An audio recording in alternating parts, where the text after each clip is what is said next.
Primero quiero agradecer la invitación a participar en este congreso, me da muchísimo gusto, y saludarlos a todos ustedes. ¿Se oyó? Sí. Bueno, introducción. Éxodo será la fuerza generadora de la vida y la creación. La expulsión de un cómodo e improductivo paraíso fue consecuencia del ansia de conocimiento y llevó al hombre y a la mujer a saber, a preguntar, a vivir aún al precio de la muerte. A partir de entonces, Eva, la donadora de la fruta del conocimiento, encarnará la pasión de la vida, haciendo honor a su nombre, Java, vida. Y la vida bien vivida se apega a principios, a ideales, a fidelidades.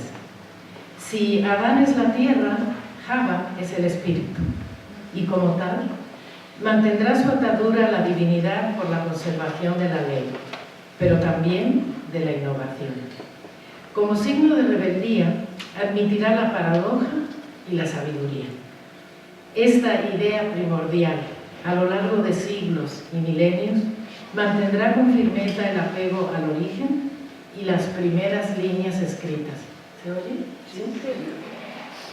El criptojudaísmo, forma de sobrevivir en circunstancias de persecución, obligará a un doble comportamiento. En casa, ser judío; en la calle, cristiano. El fenómeno se acentuó en la España de los llamados reyes católicos por haber establecido como única religión peninsular la católica y expulsar la judía y la musulmana, junto con una sola lengua, la castellana, y un solo territorio en manos de los cristianos. La fecha clave será la de 1492, con la toma de Granada, y que incluirá también el descubrimiento de América. Ante esta serie de circunstancias, el pueblo judío que habitaba España desde varios siglos atrás tuvo que elegir entre la conversión forzada o la expulsión. Muchos de quienes se quedaron ingresaron en las filas de los criptojudíos. El hecho de permanecer en la casa confirió a la mujer la preservación del judaísmo, mientras el hombre, en la calle, bregaba entre ser y parecer, ser judío y parecer cristiano, aunque también hubiera quienes aceptaran la conversión, dejando de lado el judaísmo o se convirtieran en feroces perseguidores de sus antiguos correligionarios. Surgieron así los exilios. Quienes partieron no habrían de olvidar Sefarad y se llevaron consigo el idioma, las canciones, las costumbres, la comida. Quienes se quedaron en un exilio interior desarrollaron nuevas formas de comportamiento, de actuación, de adaptación, de un lenguaje con doble sentido, de una crítica de la sociedad y de nuevas interpretaciones literarias. Pero también el silencio fue una forma de sobrevivencia. Recordemos el caso de Mateo Alemán, que luego de utilizar el lenguaje crítico del Guzmán de Alfarache y de curarse en salud con un San Antonio de Padua, al trasladarse a la Nueva España y después de escribir su ortografía castellana, desaparece del panorama sin siquiera saberse dónde ni cuándo muere. De los conversos surgen nuevas formas literarias que enriquecen la literatura del siglo de oro. Para Miguel de Cervantes, sus dos escritores fundamentales son Fernando de Rojas y León Hebreo. El primero con su incunable La Celestina, tragicomedia de Calixto y Meridia; el segundo con sus diálogos del amor. En las redes que crean los conversos se entretejen alianzas, alusiones, ilusiones, realidades, casamientos, relaciones comerciales y una poética cuyo centro es la palabra resemantizada. Otra consecuencia de la nueva categoría social emergente, la de criptojudaísmo, dará resultados inesperados. Por diversas circunstancias políticas y las divisiones de los pueblos y las religiones, reforma y contrarreforma, aportarán sus propias circunstancias ante el cripto y el judaísmo. Así, una manera de sobrevivencia para quienes salieron primero de España y luego de Portugal, más el contorno mediterráneo, fue aprovechar su lenguaje, su conocimiento de la lengua y de la vida ibéricas en todas sus facetas. De ahí que su presencia se hiciera notar en los Países Bajos, Inglaterra, Italia, el norte de África y hasta en Turquía. Incluso, a raíz de nuevas persecuciones, llegaron a las islas atlánticas de Cabo Verde. El exilio, o los exilios, cobran de este modo una dimensión diferente y dirigen sus vías hacia ramas antes no explotadas, como el espionaje, la piratería, creación de industrias y comercios, cultivos. Hasta algunos judíos se atreverán a regresar a las tierras de las que habían sido expulsados para actuar de manera clandestina. Tal será el caso de los portugueses. En el pensamiento, Baruch Spinoza, y en el misticismo, Shabbatai Tzvi, descollarán y renovarán la vida espiritual. En cuanto a la Nueva España, el juicio y muerte de la familia Carvajal y su entorno será notorio. En Perú, los juicios contra los comerciantes judío-portugueses por la llamada Gran Complicidad ocuparán un lugar trágico. El criptojudaísmo, como río subterráneo, llegará a nuestros días y sus cauces brotarán a la superficie. Individuos, familias, investigadores y académicos bucean y hallan claves y signos que restauran una memoria no del todo perdida. Y tan del todo no perdida que será interesante mencionar ejemplos contemporáneos para entender el fenómeno. Política y religión. Política y religión se dieron la mano. El factor económico intervino y el fruto de los despojos a las comunidades judías engrosó las arcas reales. El mal cálculo y la ambición de explotar las riquezas naturales de las Indias occidentales dejaron de lado el fortalecimiento de las bases económicas del que se perfilaba como poderoso imperio. A pesar de su grandeza, si el sol no se ponía en los dominios españoles, el oro y la plata expoliados, como bien decía Quevedo, iban a morir a la banca genovesa o caían en manos de los piratas ingleses y judeo-portugueses. Con la pérdida de tesoreros judíos que habían administrado el reino, fue difícil mantener un buen gobierno. Esto y muchos otros factores, como el del peso de la contrarreforma y el enfrentamiento con los países que adoptaron la reforma, marcaron las pautas históricas de los siglos XVI y XVII y de ahí en adelante. En medio, los criptojudíos se conformaban con salvar su situación y en adaptarse a un cambio radical a partir de 1492, como lo fue cambio también para Europa y América. En busca de nuevos países donde poder seguir desarrollando su cultura, su conocimiento, vida práctica, los sefardíes poblaron nuevas regiones. En las carabelas de Cristóbal Colón llegaron como cartógrafos, pilotos y tripulantes. En el caso del recién descubierto continente, fue en un principio la esperanza de poder escapar a la persecución inquisitorial. Cuando esto no ocurrió, el criptojudaísmo tomó fuerza.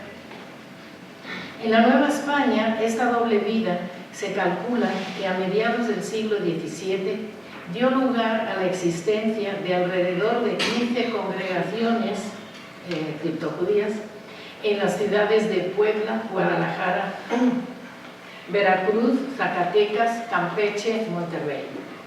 los Altos de Jalisco y Mérida, además de otras existentes en Guatemala, Honduras y Nicaragua, según datos de Sigmund Liebman.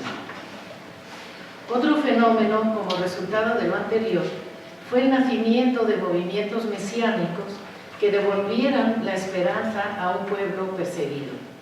El verbo esperar, por esperar al Mesías, fue clave para identificar a los judíos y pronto fueron llamados los esperandos.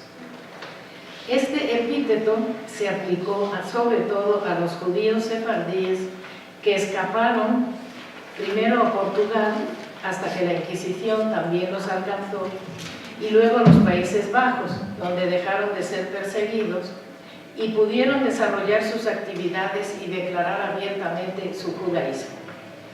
El caso del pintor Rembrandt y sus cuadros de personajes de la comunidad judía es un claro ejemplo de su aceptación e integración, a diferencia de los pintores católicos que resaltan rasgos discriminatorios cuando representan a los judíos.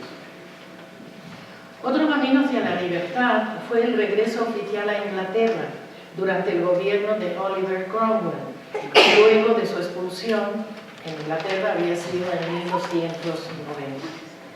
Una consecuencia del establecimiento en Holanda y en Inglaterra dio lugar a una nueva profesión, la piratería, y su unión a esas naciones para atacar las naves españolas cargadas de riquezas, producto de la explotación de las colonias americanas. De este modo, los sefardíes se involucraron también en la diplomacia, así que por el agua viajan los barcos cargados de historias y riquezas. Jonás, Ulises, fenicios, hebreos, romanos, griegos, troyanos, egipcios, españoles, Benjamín de Tudela, árabes, turcos, Miguel de Cervantes, los marroquíes, los esperandos, los hermanos Palacio, padeciendo aventuras, ataques, tempestades, persecuciones, provocándolas. De tan amplio espectro, solo escogería algunos casos representativos para ver su intervención en la vida del Atlántico caribeño, es lo que más nos interesa.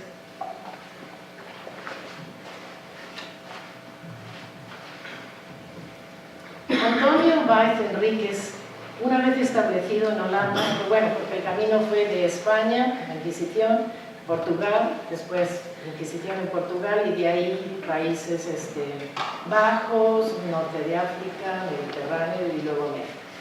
Antonio Báez Enríquez, una vez establecido en Holanda, se sintió libre para cambiar su nombre por el de Moisés Cohen Enríquez. Fue un pirata que se alió con el vicealmirante Piet Pieterson Heyn y asaltaron por primera vez un galeón español e incautaron el cargamento de piedras preciosas en la bahía de Matanzas, en Cuba. A partir de 1620, varias docenas de jóvenes judíos nacidos en Ámsterdam se declararon soldados de Sion e ingresaron en las filas de los piratas. A lo mejor eran como los de la Schumer.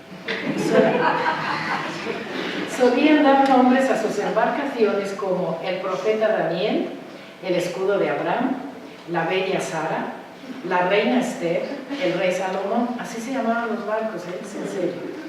En los cementerios judíos caribeños aún hoy pueden encontrarse tumbas con los símbolos de los piratas y la estrella de David. Creo que no carecían del sentido del humor. Durante el gobierno holandés en Brasil, Moisés Cohen llegó a poseer su propia isla, pero cuando los portugueses recobraron, ahora sí los portugueses recobraron Brasil, tuvo que huir para terminar siendo en la isla de Jamaica el asesor del pirata inglés Henry Morgan. Su labor como espía fue también de suma audacia. Llegó a ser miembro prominente de la Compañía Holandesa de las Indias Occidentales. Los hermanos José y Manuel Palache fueron piratas famosos, también conocidos por el apellido Palacio. Hartos de la persecución católica, decidieron a su vez explotar a sus enemigos y llevarse sus riquezas arrebatadas a las poblaciones indígenas. Disminuir en todo lo posible lo que hicieran los súbditos del rey español. ganar batallas en todos los frentes, sobre todo el político, que es el que más duele, participar en intrigas y originarlas con tal de lograr sus fines, ansiosos de poder, todos los medios a su alcance, transgresores antes que nada. La familia Palacio o Palache luce con orgullo su antiguo escudo de armas, establecida en el reino de Córdoba desde la Edad Media y con ramificaciones en Italia, Grecia y Turquía. Sus miembros fueron dados al estudio y a la enseñanza, y sin embargo, luego de la expulsión de España y su asentamiento en Tetuán, se convirtieron en piratas, yendo y viniendo sin ningún reparo y llevando a cabo las más extraordinarias hazañas. A golpe de timón, Samuel Palacio comprendió que las entretelas del espionaje eran la base para lograr el triunfo de sus maquinaciones. Eso tal vez explica lo que antes se decía de que por qué regresaban. Regresaban como espías a España o a Portugal para ampliar sus redes comerciales y revendiendo sus productos pirateados o tal vez para salvar a sus correligionarios. Ese fue otro de los hechos, o ambas cosas. Llegó hasta el mismo rey Felipe y le prometió, Samuel Palacio, y le prometió entregarle datos de los moros que pretendían atacar las costas españolas. Nunca se supo si fue creído o no, hasta que se vio obligado a desistir cuando le avisaron que la Inquisición iba tras él. Apenas logrando escapar, cambió por completo su plan. Ahora se dirigió a la corte del príncipe Mauricio de Nassau en Ámsterdam para ofrecerle sus servicios en contra del rey español. Llegó a pensar que si Holanda se unía con Marruecos, el daño sería mayor, y esto fue lo que le propuso al príncipe Mauricio. Como los tejemanejes de Samuel Palacio fueron lo suficientemente convincentes, partió de inmediato para convencer al rey de Marruecos y el tratado se estableció. Mauricio envió barcos con armas a Sidán de Marruecos, pero ya que los espías proliferan de una y otra parte, el rey de España se enteró de la trama. De inmediato envió sus galeones y hundió las naves holandesas. De nuevo, Samuel Palache estaba en apuros, pero salió avante. El tratado entre musulmanes y calvinistas se firmó y una nueva y mixta potencia naval nació. Samuel encargó a su hermano José armar una tripulación con marineros de toda nacionalidad bajo bandera marroquí. Tal mezcolanza de nacionalidades, idiomas y religiones fue algo de admirar. Se instituyó una auténtica Babel marítima. En su afán de salvar a sus compatriotas, Samuel Palache empezó a llevar familias a Ámsterdam y así fue el fundador de la comunidad portuguesa sefardí de Ámsterdam, amparado en la libertad existente en el país holandés. A los 70 años, seguía con sus incursiones piratescas e inventó su propia bandera con un ave fénix, aludiendo al renacer del pueblo sefardí judeo-portugués. Sus aventuras siguieron multiplicándose y sus riquezas aumentando. En una de esas fue perseguido por una nave española y tuvo que refugiarse en Inglaterra, aunque precavido como nadie, portaba un salvoconducto. Sin embargo, el embajador español en Londres pidió al rey Jacobo que lo arrestara. De nuevo, la buena suerte le acompañó. El príncipe Mauricio de Nassau intervino por él ante el monarca inglés y quedó en arresto domiciliario en la casa del noble Guillermo Craven, que no solo se volvió su amigo, sino que le permitía salir a pasear por la ciudad. Finalmente fue condonado y puesto en libertad. Ni qué decir que fue recibido como héroe en Ámsterdam. Y entonces se le ocurrió otro doble o triple juego de espionaje. Por cierto, un golpe de humor, ya que todo en su vida podía ser verdad y o mentira, invento y o realidad, traición y o fidelidad, dependiendo del punto de vista. Así, a Samuel Palacio, ahora vean todas las variantes de los sefardíes. Esto es una técnica que usaron también los criptojudíos, cambiar, traducir el apellido, poner algo parecido.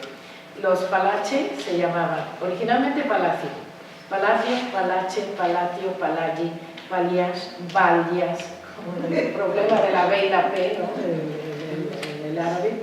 o Alpalas o Palas, que fueron variantes de su apellido según le convenía. Algo parecido a Don Quijote, cuando empieza a buscar su nombre, se le ocurrió entonces una extraordinaria broma con honorarios, nada menos que proponerle de nuevo a los españoles ser su espía. Pidió 200 ducados por su labor de espionaje. Corrió el rumor de que lo que pretendía Samuel era rescatar una biblioteca de 4.000 ejemplares y preciados manuscritos, herencia del sultán Sidán de Marruecos, que había sido secuestrada por piratas españoles cuando viajaban hacia su destino. Como verán, en una época piratesca. Así, la fingida alianza con España sería la recuperación de esa biblioteca para su dueño original.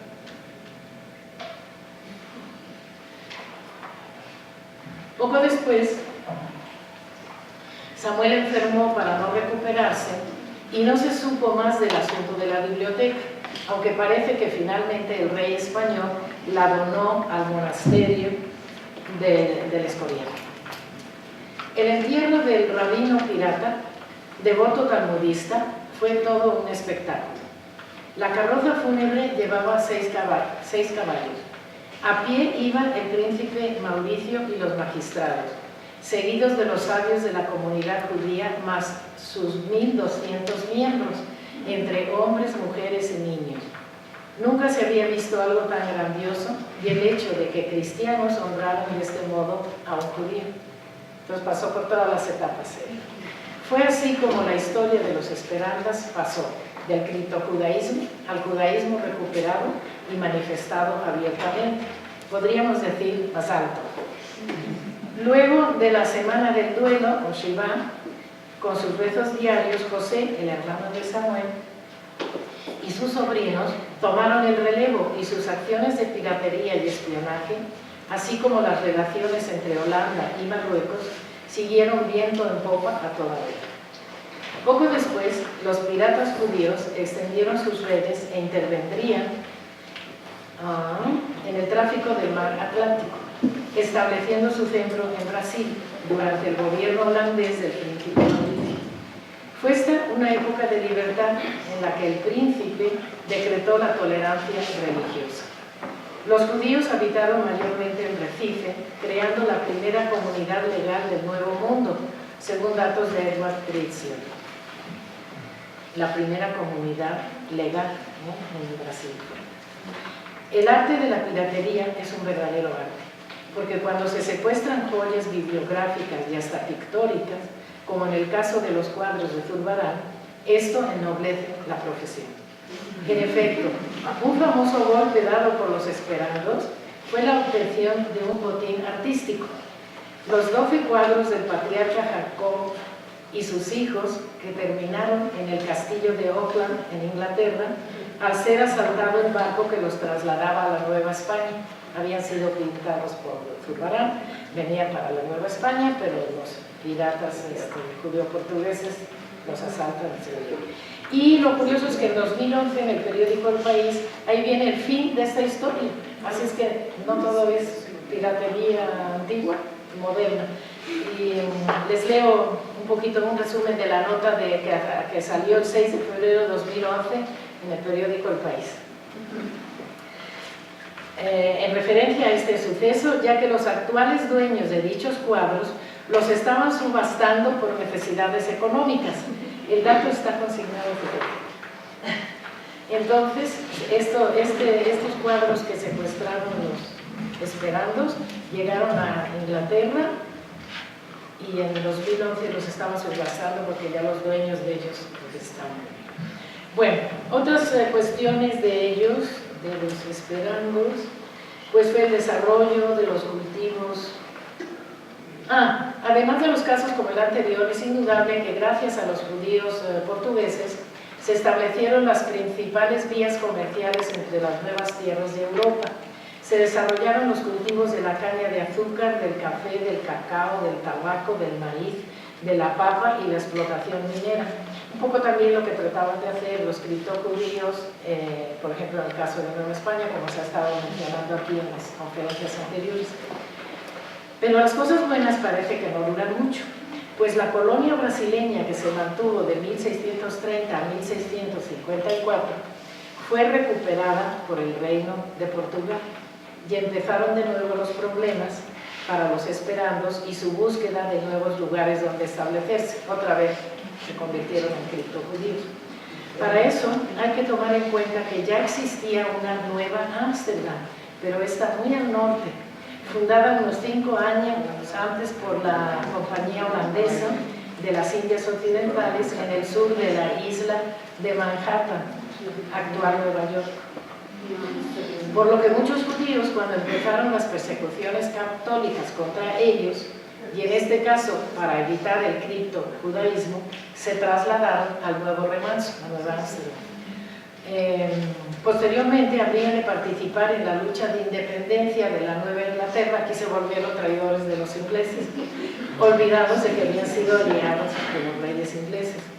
Y en el caso de la isla de Jamaica, su presencia fue tan significativa que en el siglo XIX formaban parte del gobierno y el parlamento suspendía sus funciones en fechas litúrgicas como Yom Kippur. Datos también provenientes de Edward Chrysler.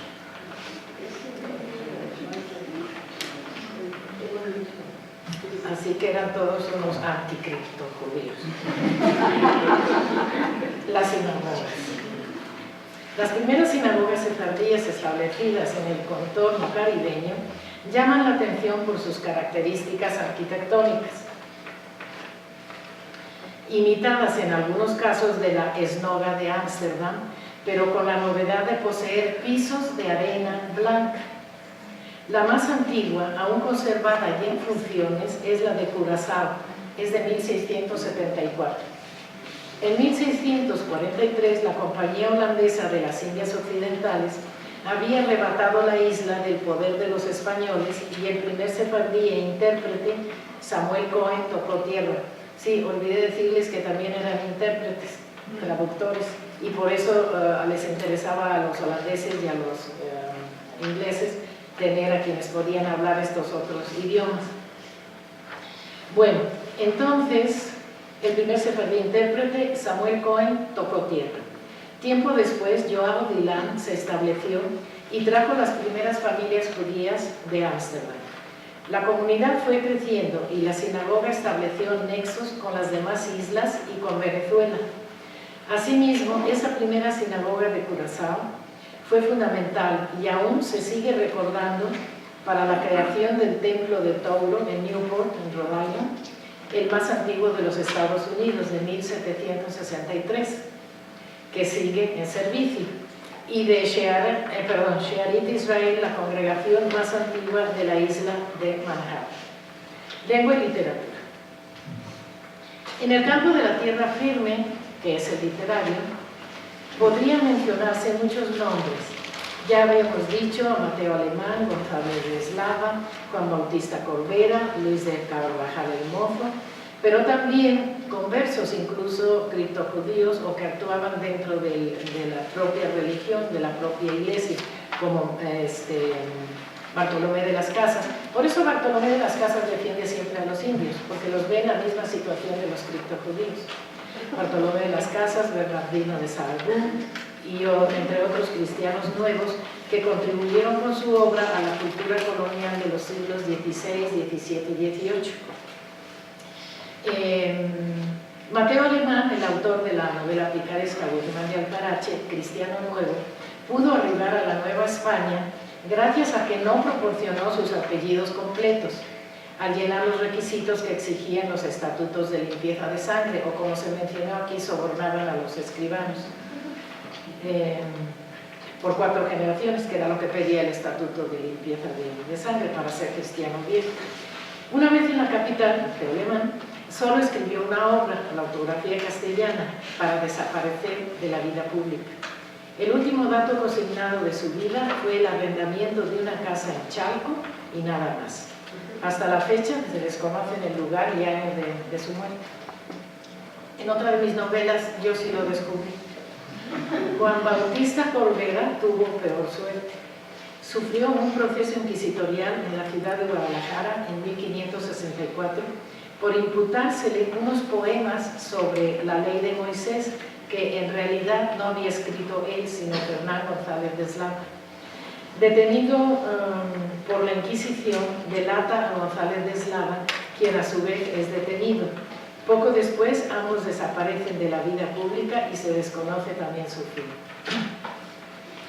La historia de Luis de Carvajal el Mozo y su trágica vida y muerte junto con su familia, amigos y conocidos es de todos sabida y hoy se mencionó hasta el último detalle.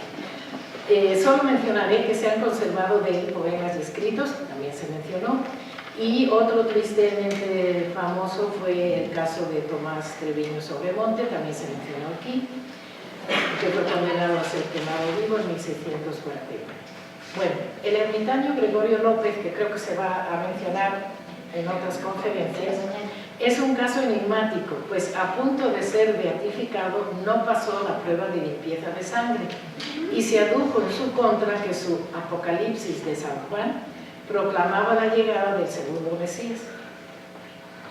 Así, entre sospechas, acusaciones, denuncias, juicios y quemas, la vida colonial en la Nueva España conoció la parte más desesperada de quienes pensaban en escapar a su destino en tierras americanas.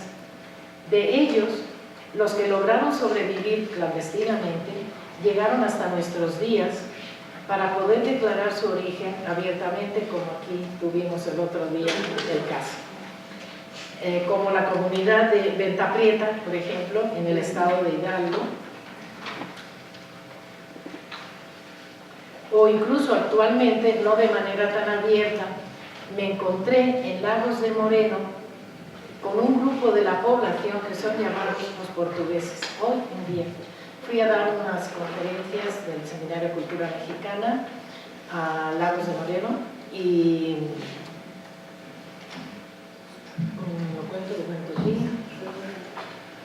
y resulta que, bueno, pertenecen, son llamados los portugueses, pero son católicos. Pertenecen a una familia pudiente asentada en la anterior Santa María de los Lagos, hoy Lagos de Moreno en honor a Pedro Moreno, Pedro de Insurgente.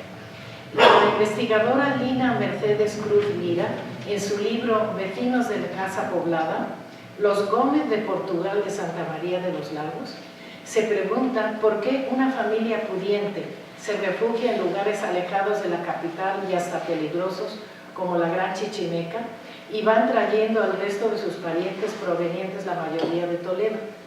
Por los datos aportados, e igual que en otros casos de españoles o portugueses que buscan lugares lejanos para no ser reconocidos como conversos, podríamos pensar en el origen criptojudío de estas familias que van incorporándose a la vida local.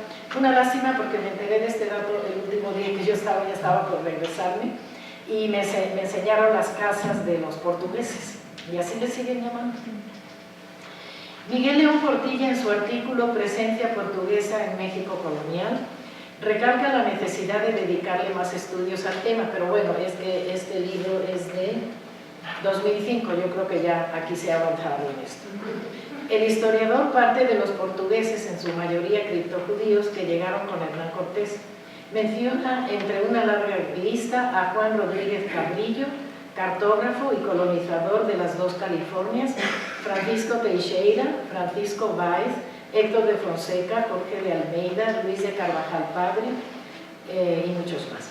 También es relevante la relación entre Guillén de Lampart, que pretendía ser rey de las Américas y emperador de los mexicanos, con los portugueses como participantes de la conspiración grande, que también se ha mencionado, y que habían apoyado la rebelión encabezada por el duque de Braganza contra Felipe IV.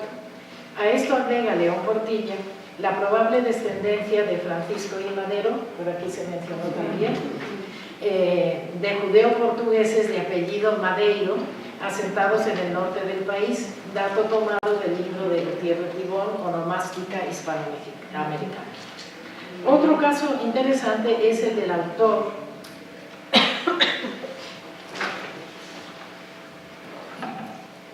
Severino Salazar.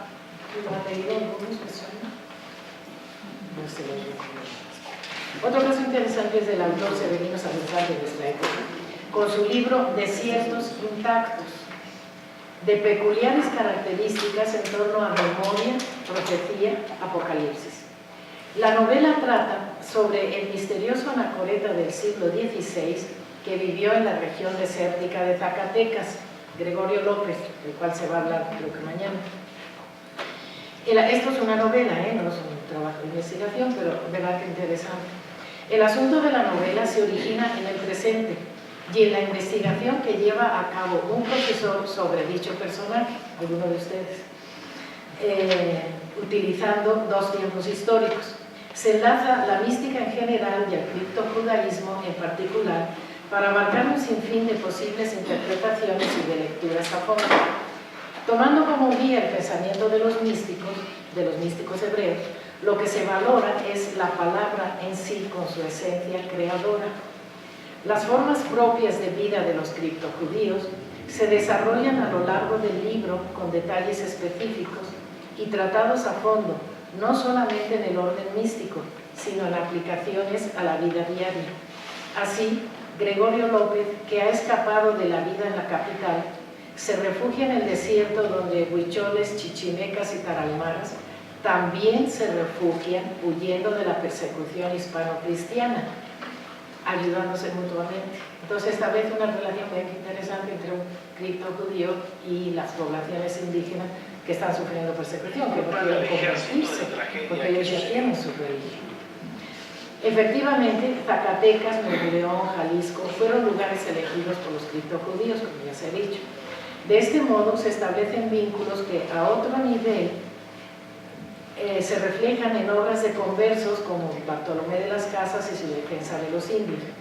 Resulta interesante resaltar que quienes fueron defensores de los indios provenían de orígenes conversos, como ya se ha dicho, pues se identificaban con la situación de conversión forzada que fomentaron los católicos contra los pueblos indígenas conquistados. En el caso de la novela de Severino Salazar, lo que se destaca es la unión entre el ermitaño Gregorio López y los chichimecas que lo ayudan y protegen. Le avisan cuando van a venir los de la Inquisición e incluso en la celebración del Shabbat le acercan frutas y verduras para que se alimente y no tengan que cocinar y preparar nada. Ellos le llevaron la comida. Tampoco hay que olvidar los asentamientos criptojudíos en el sur de los Estados Unidos, en Arizona, Nuevo México, Texas, y lo que mencionaba antes, la Society for Crypto-Judaic Studies, que está dedicada al tema y que dentro de 1 o 2 meses tiene su próxima reunión. Bueno, ahora pasamos a por qué el título, La fuerza de la sangre. La fuerza de la sangre, como todos saben, es una novela ejemplar, o no tan ejemplar, de Cervantes. Bueno, la elegí para ejemplificar el caso del judaísmo culto. En la novela, Cervantes se centra en una de las grandes obsesiones de la época, el concepto de honra, según Américo Castro lo desarrollaba, época a la que se consideró como, eso le llamó a Américo Castro, la edad conflictiva. Realmente los conflictos eran increíbles. El título cervantino implica ya un tono de ambigüedad.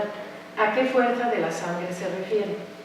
Aparentemente a los valores cristianos, pero el origen de la historia, por cierto situada en Toledo, ciudad judía por excelencia, parte de una violación. Es un caballero cristiano el que viola a una doncella. La violación fue una desdicha para la familia y, cito de Cervantes, como más de las desdichas que vienen no se piensan, contra todo su pensamiento les sucedió una que turbó la holgura y les dio que llorar muchos años. Entonces puede interpretarse judaísmo o violación de la mujer. Fácilmente la analogía es con la conversión forzada y el lamento que sigue. Cuando el violador abandona a la víctima, a la muchacha, con los ojos vendados en una plaza, finge la voz y emplea un lenguaje entre portugués y castellano. El mismo Fernández. Sabida es la relación de Cervantes con los portugueses, que podríamos resumir después. Siguiendo con la fuerza de la sangre, el tema de la violación trae como consecuencia el de la honra y la virtud. relacionados con la situación de los conversos y la insistencia, tanto en la obra cervantina como en la de otros autores, que más vale vivir por la virtud, en alusión al valor de la ética y por encima de la posición social, en cuyo caso Leocadia, la joven violada, es la virtuosa y Rodolfo, el violador, resulta ser el que ha pecado. Entonces se está haciendo ese paralelismo también. Habiendo dado vuelta a lo esperado y con sutilezas que dan a entender que la familia de Leocadia es de cristianos nuevos y la de Rodolfo de cristianos viejos, se establece la división social que se agudizó a partir de 1492. Por si fuera poco, otros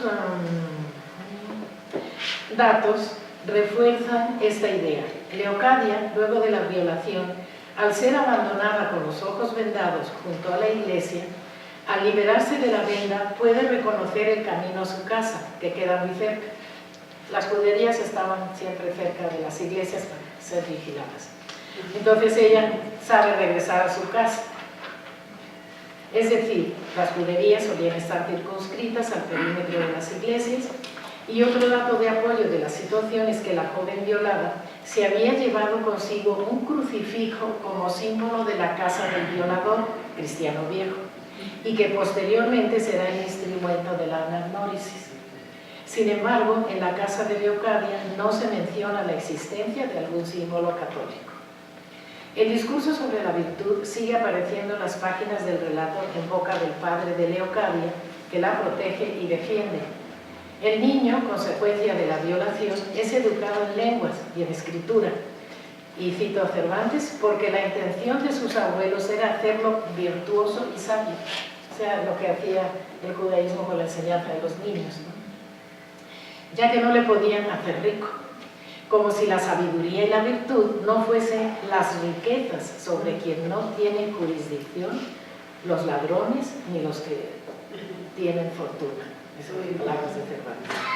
En esta aparente sencilla frase se intercalan varios temas del criptojudaísmo, la virtud y la sabiduría como propios del pueblo judío, algo establecido desde los proverbios morales de Don Santor de Carrión, libro escrito petición expresa por el rey Don Pedro en el siglo XIV, y el otro concepto es el de la fortuna como manifestación de la inestabilidad de los tiempos. Vean el contraste, en el siglo XIV un rey católico, cristiano, pide a un rabino que escriba un libro sobre ética para los cristianos, y estos son los proverbios de Don Santor de Carrión. Eso en 1492 ya sería imposible. A continuación, cuando ocurre la identificación de las dos familias, la anamnórisis, como les decía, los padres de Leocadia en casa de los padres de Rodolfo, cito a Cervantes, admirados quedaron de tanta cristiandad.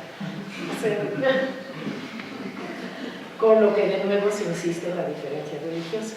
Bueno, Cervantes y los portugueses. Nuevos datos aportados para relacionar a Cervantes con sus orígenes judíos es la relación que mantuvo con los portugueses. ¿Quiénes eran los portugueses? Aquellos judíos salidos de España a Portugal huyendo de la Inquisición, que muchos años después regresaron encubiertamente a España y se hacían pasar por portugueses. Pronto se relacionaron con los cristianos nuevos y entablaron negocios, lazos matrimoniales y hasta el espionaje, como ya habíamos mencionado. Según el estudio de Juan Ignacio Pulido Serrano, ¿sigue aquí o ya se fue? Creo que ya se... Ah, hola. Entonces, aquí presente, Cervantes, siempre en dificultades económicas, se acerca a ellos en busca de trabajo. Pero como la buena suerte no era algo que acompañaba a nuestro autor, da la casualidad que frente a su casa un caballero, Gaspar de Ezpeleta, muere en una reyerta, por lo que Cervantes, sus hermanas, sobrina e hija que vivían en la misma casa son llamadas a declarar. En las actas de proceso aparece también otro personaje, Simón Méndez, gran negociante portugués, dedicado a rentas aduaneras y fianzas, y probablemente amante de la hija de Cervantes. Se descubre que nuestro autor trabajaba para él, por lo que los últimos años de su vida, entre 1600 y 1615, fueron bastante complicados. Pronto los portugueses empezaron a ascender en la sociedad española y hasta formaron parte de los círculos, como ya se ha mencionado, de los reyes Felipe III, Felipe IV, y esto dio lugar a que las leyes contra los conversos, especialmente las de limpieza de sangre, empezaran a modificarse y suavizarse, aunque con altibajos. Incluso otro portugués, Jerónimo Castaño, es una cita de Pulido, dice así, de su estudio Cervantes y los portugueses, dice así: fue uno de los que negoció con los ministros de Felipe III el perdón general para todos los portugueses con delito de herejía. Esto se logró en 1604 y se publicó en 1605, lo que dio lugar a la suspensión de inmediato de los autos de fe inminentes. En palabras de Pulido Serrano, fueron circunstancias que rodearon a Cervantes durante los años del reinado de Felipe III, de las que todavía nos falta mucho por saber, pero que en algún modo o medida debieron estar determinados por los círculos sociales que formaron los hombres de negocios portugueses. Hasta aquí, la cita. ¿Cómo se reflejan estos hechos en las obras de Cervantes? Pues de muy diversas maneras. Como hemos mencionado ya, Américo Castro había encontrado muestras del lenguaje cifrado de Cervantes y otros autores conversos del siglo de oro. Tal es el caso de los entremeses El retablo de las maravillas, Los alcaldes de Daganzo, o de las novelas ejemplares El licenciado Vidriera, El coloquio de los perros, El propio Quijote, por mencionar solo algunos títulos. Por último, otra manera de reflejar Cervantes la influencia del mundo bíblico hebraico es la cantidad de citas o reescrituras de pasajes, sobre todo del Antiguo Testamento, que concurren en su obra. Al respecto, consultar la exhaustiva investigación de Ruth Time, reescrituras bíblicas cervantinas, es más que suficiente. Y ya casi para terminar, ahora sí viene lo serio y comprobable, las pruebas genéticas. Si he llamado a este ensayo, o pseudoensayo, La fuerza de la sangre, no es solo por el título cervantino, sino por los datos científicos que van apareciendo en cuanto al ADN, ácido desoxirribonucleico. Según la revista American Journal of Human Genetics, el 10% de la población actual española posee características genéticas de los pobladores norafricanos y el 20% de ascendencia judía. En cuanto a la población latinoamericana, un artículo recientemente aparecido en la revista Science, esto es de abril de 2018, dice e incluye los resultados de estudios genéticos sobre migraciones y revela la presencia de antepasados filipinos, chinos, africanos y judíos en la población latinoamericana. Según este estudio, y cito del estudio, un hallazgo sorprendente fue que las variantes genéticas comunes en el Mediterráneo oriental y el norte de África, y específicamente en los judíos sefardíes, aparecen en toda Latinoamérica en casi una cuarta parte de los individuos sometidos a exámenes. Un criptocódigo judío. La fuerza de la sangre, aún hoy, 5.779 años después, persiste y por más leves que sean los rastros, conducen a la recuperación del propio ser, a la razón de la existencia, a la pertenencia de este difícil animal que es el hombre, según decía Juan Luis Vives, otro criptojudío, pertenencia a una idea, un ideal, una fidelidad, una identidad, en medio de tanta traición a lo que se cree justo y propio, que no es otra cosa sino la sangre que se hereda, el código genético encarnado, también en símbolos, en poesía, en palabras, en sutiles hilados que se entrecruzan y forman el gran tejido del ser humano. Las raíces hacia el abismo de la creación, del origen, de la pertenencia. En el barroco de la existencia, un rayo de luz que nunca se apaga y que hasta hoy, en un congreso como este, nos ilumina. Y por último, nada más, esto lo puse como apéndice, se me ocurrió que podríamos relacionar el criptojudaísmo con otras artes.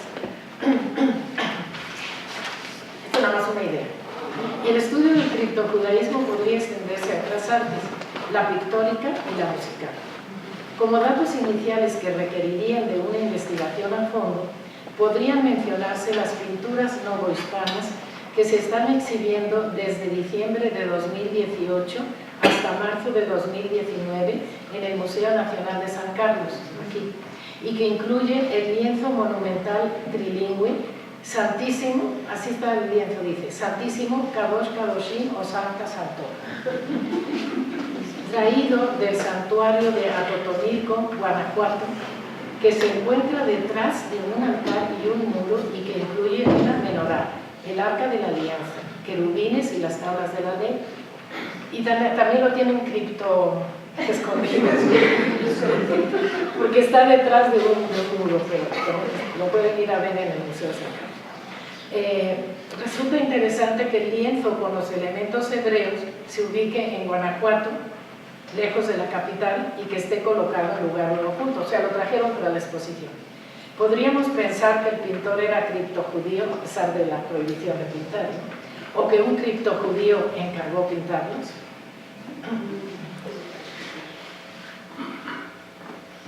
En cuanto a la música colonial, el proyecto musical del Instituto de Investigaciones Estéticos de la UNAM, dirigido por Sergio Navarrete Pellicer, ha catalogado partituras novohispanas en iglesias y catedrales de Oaxaca, Puebla, Guadalajara, Ciudad de México.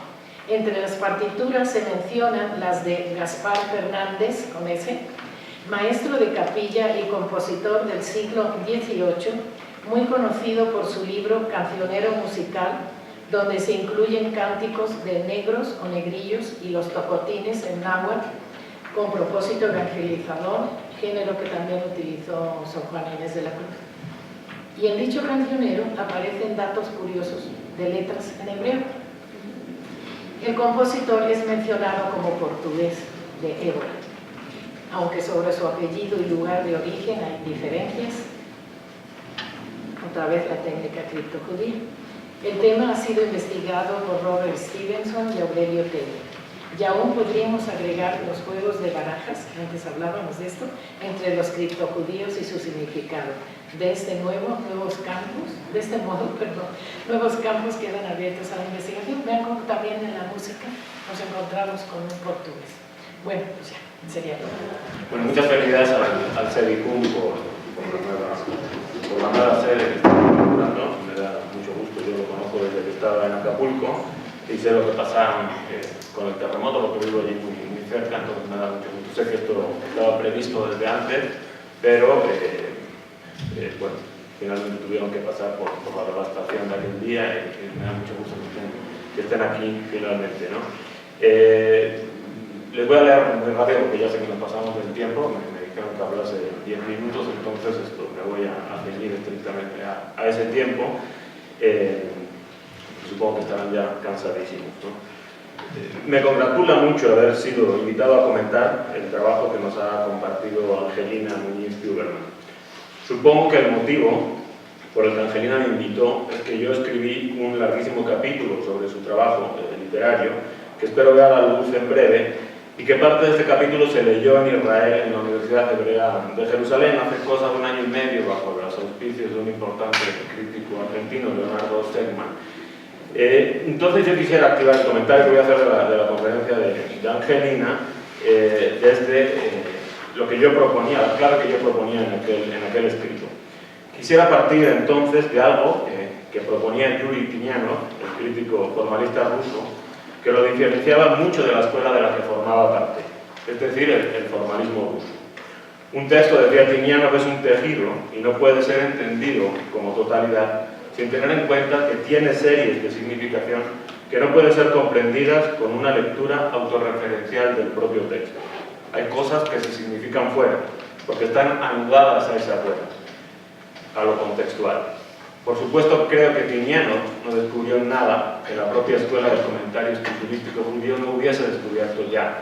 Cuando ésta hablaba de los niveles de interpretación literal, alusivo, interpretativo y mistérico, estaba hablando en cierto sentido de esto. No creo, por otra parte, que escritores como Lukács y Mannheim, que a mí tanto me han interesado, que hicieron que rindiera tanto la supuesta idea de Tiniano fueran judíos, fueron una mera casualidad, ¿no? Así lo ha detectado otro crítico judío literario importantísimo, que es George Steiner. Con lo anterior quiero decir que estas series de significación a veces solo pueden ser activadas desde ciertas posiciones lectoras. A mí, que soy español y no judío, siempre me ha llamado mucho la atención el lugar de enunciación de Angelina a la hora de enfrentarse al fenómeno de los anusim o Cristo judío, porque este lugar de enunciación es el exilio español de 1939 a raíz de la Guerra Civil Española. Y desde ahí, en cuanto a español, estoy leyendo yo el texto que hoy nos ha compartido. ¿Cómo se puede leer desde el exilio español el criptojudaísmo y arrojar un texto a la vez creativo y erudito como el que aquí tenemos? Yo creo, desde una primera posición lectora, que tiene que ver con una actualización desde la violencia sufrida en carne propia por parte de Angelina, es decir, el destierro del 39, provocado por una superposición entre los discursos de la hispanidad integrista y el del fascismo internacional que de forma contemporánea, todos lo sabemos, tanto agrediera al pueblo judío. Una actualización entonces de una violencia que se remonta a la hispanidad imperial primera, la expulsión de los judíos. Desde ahí se podría decir que hay en la operación que hace Angelina una suerte de lectura a contrapelo de la producción violenta de archivo que se lleva a cabo desde la hispanidad imperial. Luego abundaré en esto. La segunda posición lectora, que puede aportar algo por mi parte, es el hecho de que yo pertenezca a la Ibero, por el modo, a la Universidad Americana, por el modo muy particular de pensar la historia y la historiografía, de que es heredera y actora esta institución. Sin entrar en mucho pormenor, diré que me estoy refiriendo al giro historiográfico, que entre otras cosas postulaba que la historiografía y la literatura tienen un origen común, la ética, y como consecuencia de esto comparten la misma operación discursiva.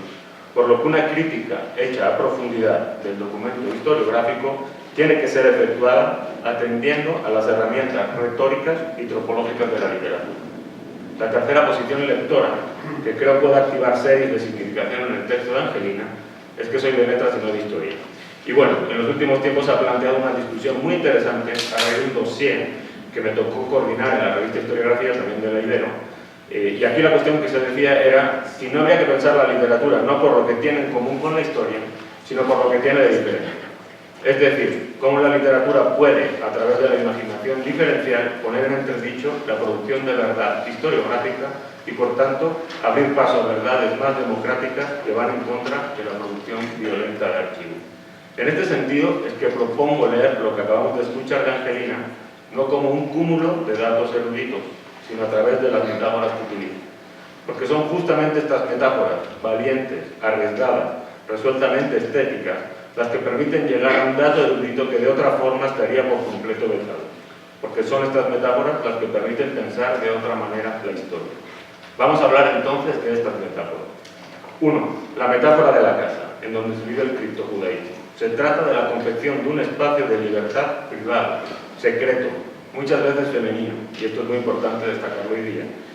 Un espacio doméstico, pero no domesticado. Un espacio de resistencia que habla de una espacialidad otra que hay que desencriptar, en un acto de justicia, porque es una espacialidad replegada y distinta a aquella generada violentamente por la producción material de archivo y de historia. 2. La metáfora del río subterráneo. Aquí me interesa pensar la idea de flujo, de dirección, de sentido. Se trata de un tópico antiguo en la literatura, sin duda, el del vita fluvium, la vida, la historia de los hombres que cadenciosamente va desdoblándose sobre el mundo, produciendo un sentido. Pero aquí se nos está hablando de un sentido oculto, de un sentido otro, me atrevería a decir un sentido oposicional, un contraflujo, una historia otra que pugna por sublevarse, por irrumpir, una historia que tiene que ser restaurada, abierta, desplegada en un verdadero acto de justicia. 3. La metáfora de la escritura, esto es, la metáfora de la inscripción marrana, de la tradición escritural a la hegemonía histórica. Es decir, pensar la escritura como un juego de apariencias que plantea una dirección exotérica, con X, o sea, hacia afuera, pero también una dirección esotérica, con S, o sea, hacia adentro, donde se está traicionando, donde se está resistiendo esa dirección foránea, pública del acto de escritura.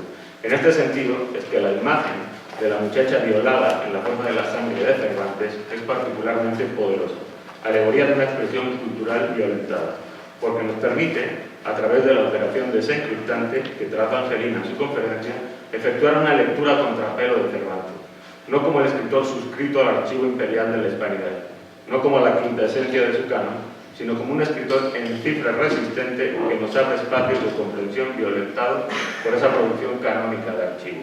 4. La metáfora de los esperantos. En virtud de todas las metáforas desplegadas, son aquellos que esperan la restauración de la justicia histórica, frente a la producción violenta e injusta de la historia, del archivo.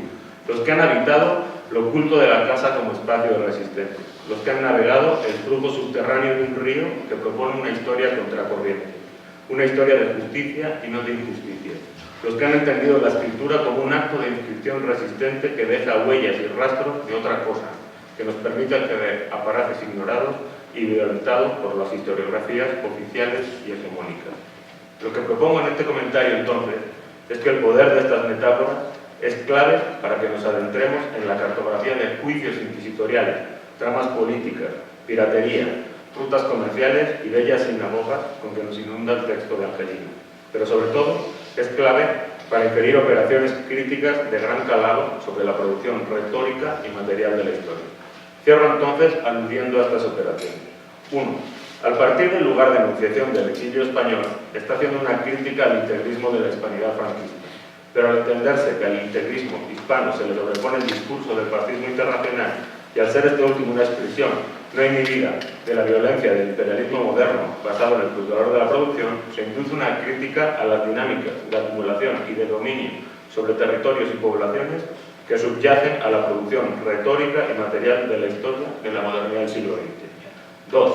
Al tramar hermenéuticamente este lugar de enunciación desterrado con la hispanidad integrista primera, cuya reacción hegemónica en la historia es la expulsión de los judíos y el surgimiento del hecho criptojudío, se induce una crítica a la producción retórica y material de la historia moderna desde su momento originario, es decir, cuando las dinámicas de acumulación y dominio y opresión sobre poblaciones y territorios se instalaron a escala global apuntaladas en un imperialismo integrista e hispano que se basaba en el plusvalor de la circulación. Y 3, y acaso esta sea la crítica más importante, se induce una crítica a algo que debe anteceder a la implantación a escala global de la retórica violenta del archivo moderno, por lo que podemos remontarnos a un momento aún más originario de la retórica occidental, donde ya los principios de acumulación, de dominio y opresión sobre poblaciones y territorios estaban vigentes. A este momento retórico ultraoriginario lo podemos llamar razón imperial, y su detección diagnostica, se deduce de la crítica de Angelina, un error capital en la retórica del archivo occidental desde un instante primigenio. Se deduce, por tanto, la necesidad imperiosa de que ese error sea desmontado si se quiere una justicia histórica. Por eso también podemos inferir en el hecho de Angelina una crítica al momento actual, porque este error retórico del archivo occidental sigue activándose en el ahora, produciendo dinámicas de dominio, opresión y acumulación sobre poblaciones y territorios. Y esto sería todo por mi parte.